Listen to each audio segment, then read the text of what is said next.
Thanks, Bhante Jay, for such an inspiring talk. You said that you have to let go a lot.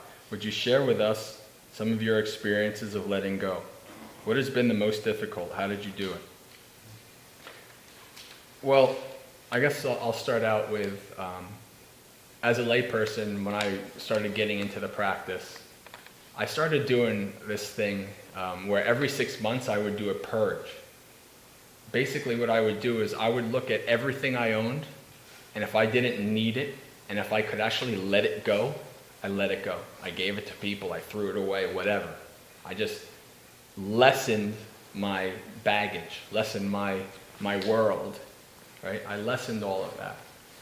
And I did it like every 6 months. It was just something that, and it was one of those things where I can see that I was actually letting go and lessening my, what if you want to call it, footprint or whatever, less stuff. And when you do that, when you let go, you start to feel just a little bit of freedom, a little bit of peace.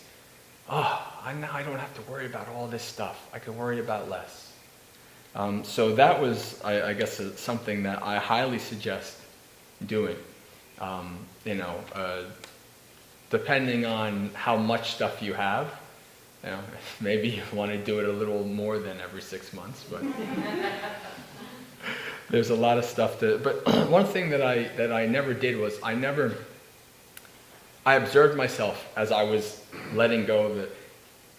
There were some things that I couldn't let go, and I was okay with that, and I just kept it.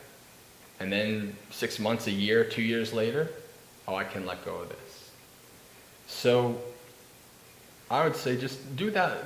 A little thing like that allows you to practice letting go. A really concrete experience of doing that.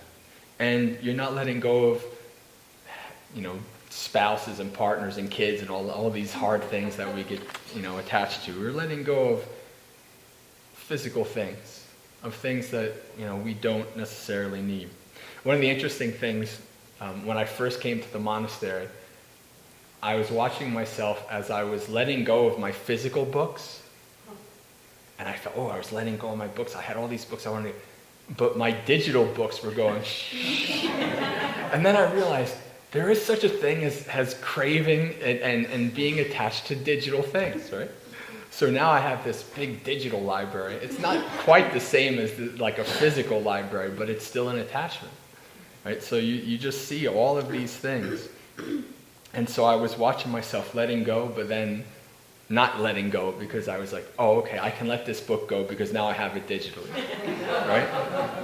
So that's not really letting go, but at least I was seeing that I was, I wasn't fooling myself, because we really fool ourselves quite easily, and it's too easy to fool ourselves.